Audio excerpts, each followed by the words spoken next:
Squid are an experimental post-punk band from the UK who've released 3 extraordinary studio albums through Warp Records since 2020. I sat down with Louis, Laurie and Arthur from the band to chat festivals, collaboration and what it takes to make music that's truly exciting. Squid! Hey. I'm James. I run a music blog called Hey You Listen to This. The main focuses of my blog are sort of jazz and rock, and you guys are an excellent intersection of these two genres. Was that always the intention with Squid? Or has it sort of been a collision of all these different musical influences from your own musical diets? Yeah, there's 5 of us in the band, and I'd say we've all got a common music interest between us, but we all listen to vastly different stuff in our own time as well. Some of the first albums we were listening to when we started playing music together about 10 years ago, some of those were kind of great jazz records. S4 and Svensson Trio, so much jazz, but also so much rock and electronic music. So it's always been an inspiration for us musically. Yeah. You've put out 3 extraordinary records so far. How sonically have you progressed?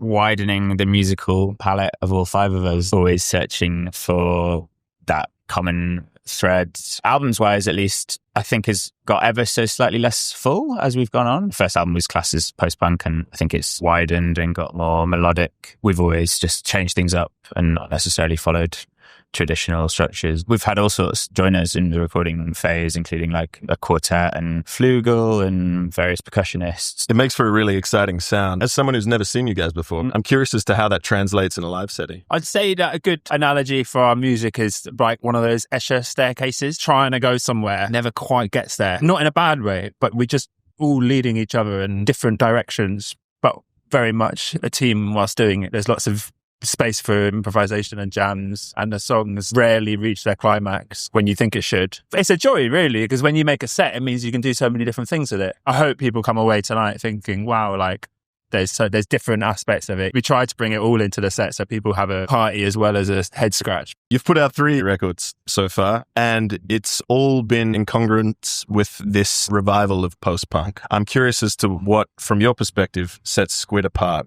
from other bands in this sort of scene. People often ask us about music scenes that we are part of, and we for sure grew up around various like contemporaries in London and definitely Speedy Underground. But, you know, we live in Bristol, Brighton and London now, and for sure there's really lovely scenes in all 3 of those cities. And we're all individually part of them, but it's been hard to feel like, oh, here we are, part of the post-punk scene. We've just made music that's felt interesting to us and has felt, hopefully, relatively unique. You've just put out your 3rd record, which has received huge critical acclaim. You come to a festival like End of the Road. Is it feeling different from your headliner sets? It's always a funny one, the difference for us between a headline show and a festival show, namely the amount of time you get to kind of say what you want to say. As Laurie was saying, like, we perform with additional musicians quite regularly now. We have extra vocalists and violinists, extra percussionists. That's great for us because we live and breathe collaborating with other people. But for a festival slot, we're also quite into, wouldn't say taking it back to basics, but sort of like knowing what we can do well. It's like a lot of our music, particularly some of the older stuff, is really well suited for these kind of big festival slots.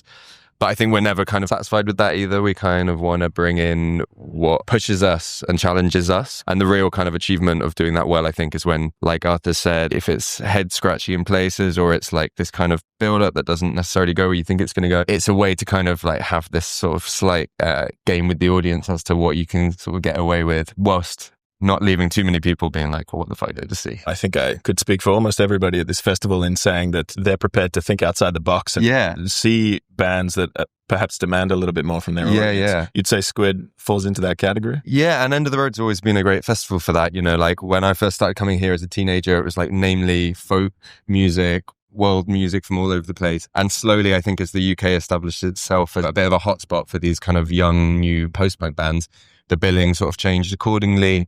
It's also become more electronic recently with like amazing DJs playing and more electronic sets.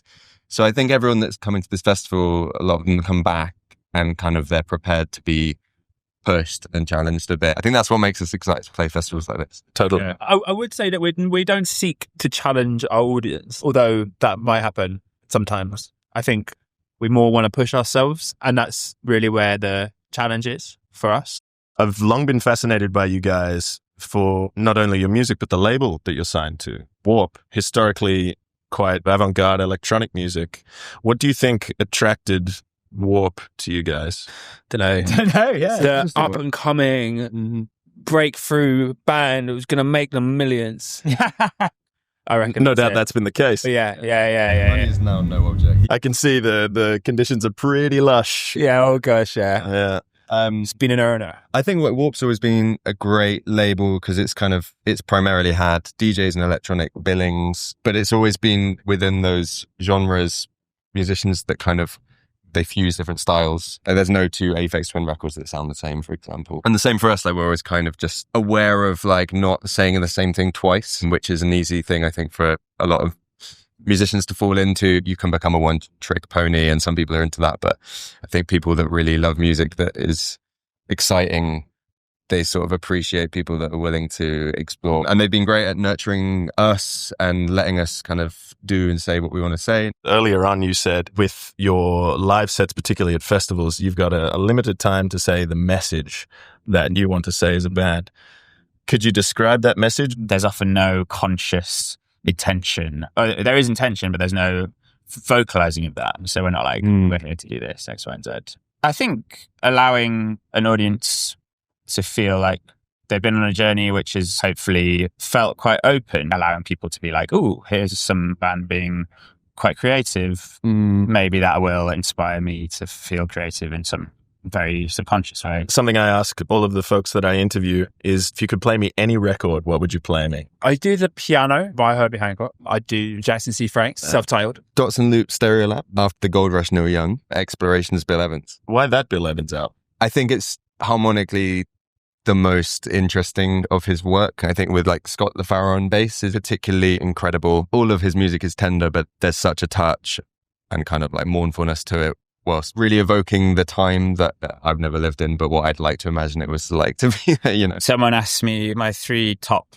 Glastonbury headliners recently, like dead or alive, and I said Bjork for Friday, maybe Jimi Hendrix on Saturday, and then Nina Simone on Sunday. In terms of seeing really amazing, innovative musicians from various eras, those 3 might fit my fit. I also had Nick Drake as a kind of Sunday afternoon legend slot. I've got my third choice. It's Jeff Buckley, My Sweetheart the Drunk. Sketches for My Sweetheart the Drunk. Well, look, that's it from me, guys. Thank you so much. I really appreciate it. Nice to meet you. Nice to meet you. Cheers. Cheers, guys.